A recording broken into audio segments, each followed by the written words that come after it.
Well, software as a service accelerator fund Upekkha has announced its first close of the $40 million accelerator fund at $15 million, and this was led by Westbridge Capital. It aims to raise that total $40 million by the end of FY25. Now, Upekkha, which was set up in 2017, currently works with more than 165 startups and has a 300+ community of SaaS founders. The fund is looking to invest in 200 early-stage SaaS startups in total and as many as 70 this year itself. Joining me now to talk about this is its co-founder and managing partner, Prasanna Krishnamoorthy. Prasanna, thanks very much for coming down to our studio to talk to us about this fund. Interesting name there, Upekkha. Tell us what it means. Sure. It means perfect balance in Pali. So founders go through lots of ups and downs, right? Their life is like being on a surfboard on top of a wave. But if they're not in perfect balance in that moment and they keep thinking about the previous fall or the next wave, they won't make it. They won't be able to make the right decisions. Well, quite interesting. Keeping that in mind, what is the investment strategy now that you have this accelerator fund? You raised the first $15 million. What are you looking at? Right. So I think, India SaaS is going to get to tens of billions of dollars in the next 10 years. We are in the very early innings of that game. And we aim to help domain expert founders, serial entrepreneurs who are getting into building B2B SaaS businesses for the global market so that they can earn in dollars but spend in rupees and get them on the ground floor and help them get that first 1, 2, 5, 10 customers globally. So, you've raised this $15 million now. Yes. The remaining $25 million you're hoping to do by the end of the next financial year. Okay, do you already have, investors that have lined up? Could you close it before that? Do you have an option to perhaps go bigger than this $40 million that you're targeting? Yeah, I wish we could close it soon so that I could go back to working with founders. I would love to do that. But, as you know, the market is a little slow. So we're trying to make sure that we are taking the right time to find the right investors who can stick with us for the long term. Because the very early stage investment game is a very long cycle game. It'll take 10 years, 12 years, 14 years. So we need really patient LPs who will come with us for that journey. There are lots of folks who are ready to come in, but they're like, can you give a return in 8 years or 10 years? But that is not how it works in this game. It'll take 12 years, 14 years. Speaking of returns, the past couple of years clearly have not been the easiest. Right. Is the outlook getting better now? See, ironically, right, Warren Buffett says, buy low, sell high. One hopes to. One hopes to.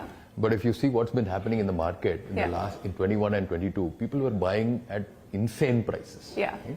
And then now, when prices have moderated, people are not ready to buy. So what we are trying to do is we want to be very steady in our investment pace. And whether it's last year or this year, we want to do a good number of investments. Because this year, founders actually need that support. And they're coming into the market at a very fair price. And if we get in at a fair price now, by the time the next bull run comes in 5 years or 7 years, then the markup is good and we get a fair exit as well. So we're hoping to be a little contrarian and do more investments this year when everybody else is sitting on the sidelines. But what is the return number that you're promising to your investors when you're going out to raise these funds? So I'm not allowed to promise a return to our investors. But if you look at the Bloom report that I think you've seen, a 20+% IRR is what VCs have provided in the past, and we'll hope to be in the same range. Given that this is early stage investment, what's the average ticket size that you're writing for each of these checks? Sure. So we're doing a standard check of 125K. Because we do a cohort model. It's a batch model. So we take a certain number of startups in the same stage in a batch and invest in them at the same amount. It's $125,000 for 7% of equity. So you are in your 13th cohort now. That's right. Could you give us some details about how many startups you'd be looking to fund with this $125,000 each that you're preparing to write for them? Absolutely. So with this fund, once we've raised the full 40 million, we should be investing in about 200 startups. And this year we expect to invest in about 70 startups. So any names you could share with us? Who are these 70 lucky companies that are getting the money from Upekkha? I can't share those names right now. Happy to do that a little later. But essentially, most people would not have heard of these startups because these are not B2C. These are very boring B2B companies that nobody would have heard of. Well, I hope they're not hearing you say that. But, before we let you go, we're starting a new calendar year. Sure. There was about $11 billion of funding that was raised by startups last year. Seems like a decent number, but it was almost 75% lesser than what we saw the year before. So, this funding winter, all of these themes that have started to play out, do you think it'll continue going into 2024, or what will you as an investor watch out for? Yeah, I think, the common adage is that when the US coughs, the rest of the world catches a cold. Yes. It looks like the US is recovering and recovering well. Yeah. And I'm hoping that will then sink into the rest of the world. Our markets per se have not been doing badly at all. We're at record highs both in the Nifty here and in the US. Yeah. So my belief is that towards the second half of the year, consumer confidence in the US will go up, spending will go up, businesses spending on software will start going up.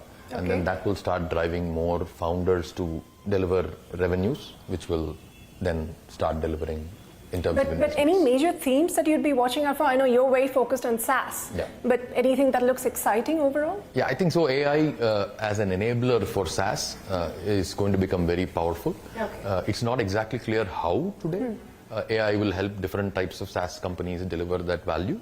But founders obviously are working really hard to figure out all the ways that are possible to do that. Some will fail, some will succeed. Yeah. But that, I think, is going to be the theme. India will become the AI capital of the world. We'll have more AI developers than anywhere else. Okay, thank you very much for being here in our studio. It was a pleasure speaking with you, Prasanna. Pleasure speaking with you as well.